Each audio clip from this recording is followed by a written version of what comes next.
Hi, welcome to another episode of the Profit Builder. This is the last of a series of 6 videos that I've done that's all about how do you hire the right person for the job. And in the first few videos, I talked about how do you be clear about what's the right position to first hire for, and then what are the skills and qualifications somebody has to have in order to do that job well for you. How do you get super clear about what that is? And in the third video, I talked about how do you not waste time interviewing the wrong person and have a good screening process in place.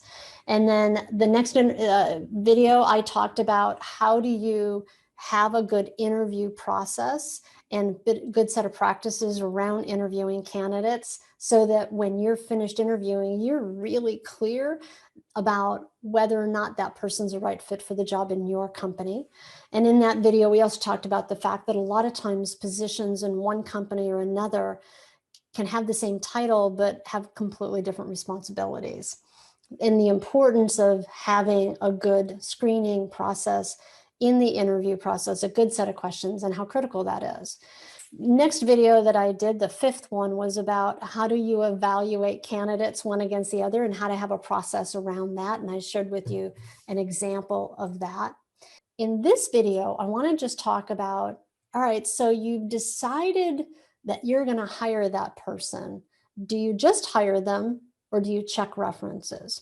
The thing to understand is that, and we all can appreciate this, people can put anything on a piece of paper on a resume or an application. But the question is, does that person actually have the experience and the knowledge and the background and the that they say that they do? And have they told the truth about those things? And that's why you want to check references. And I'm going to say specifically in all of your senior positions. If this person is a manager, you absolutely should check references. If this is a position where you require somebody to have a degree, you absolutely should check references.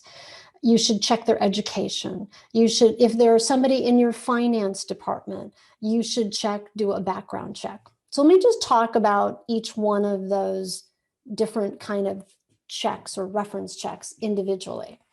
So when we're talking about doing, let's talk about reference checks. So a lot of times it's a good idea, and you'll find if you've ever worked with a headhunter, they will always ask people to give them at least 3 references. You want a reference for somebody who they have worked for in the past, and that you can go look them up on LinkedIn and see if that person's actually ever worked for that company, and ideally someone who they had to report to. It could be a coworker or another project, another person who did that job before.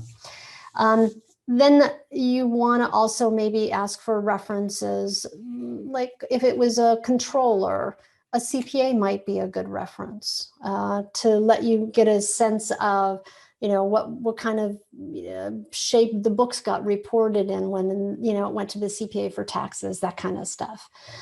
So get at least 3 references and call those references and have some questions that you're going to ask them ahead of time before you do that.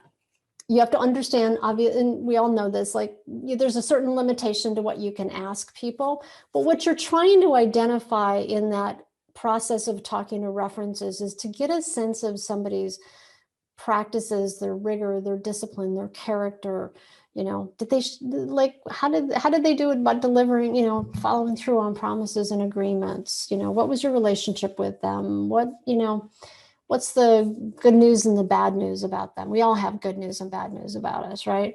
It's very interesting the things that people will tell you and references will tell you when you ask that question. I had a controller once who the owner called his previous employer, and the reference said, when he said what was the good news and the bad news, he said, well, she has a tendency to show up late a lot of times, and she always has an excuse about it. She does great work, but she's kind of she's a little unreliable in that way. And he kind of skimmed over it, and sure enough, that behavior showed up in her next job. So So you want to, like, it'll reveal something about people's character and about their habits. So it's a good practice. So first of all, checking references, I recommend 3. Background, checking employment. And I'll talk about background checks in a second, but checking employment, previous employment. Check if they ever actually worked at those jobs. Now, an employer can only give you hire and end date, start date, end date. And I don't think they can even do salary range anymore. I think that got eliminated a couple years ago. Maybe not in every state. So you'll have to kind of check with the regulations in your state. But you want to find out, did they actually work there before? Anybody can make that phone call, right? It doesn't have to be, you, the manager or owner of the company, but you could have anyone call and check those. The third thing is that you want to do a background check if it's somebody who has any kind of fiduciary responsibility in your company. In other words, they have some control over your money and your finances. In that case, you want to do a credit check, you want to do a criminal background check, and you want to do an education check, again, depending on the level of the position.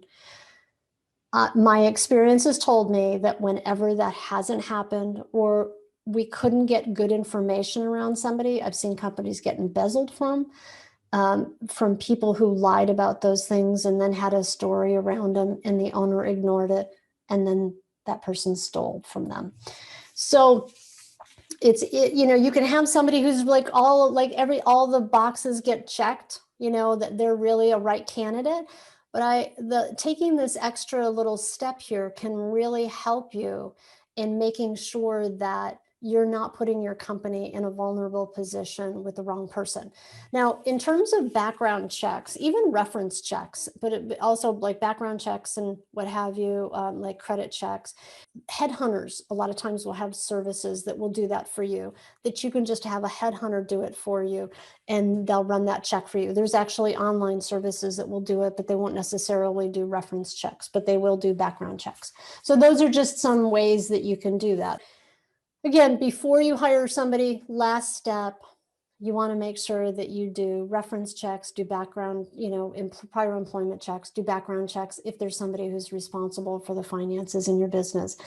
You will be grateful that you did. You're going to find that that's sort of the last piece of turning the key called, okay, this was a good hire for me, because we all know that bad hires are super expensive. I hope this series has been helpful and useful to you.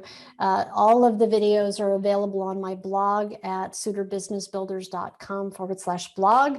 They are also available on YouTube. So feel free to go jump on YouTube and take a look at all of the videos I have on there that are intended to help you build a more sustainably successful and profitable business. I look forward to seeing you next time on The Profit Builder.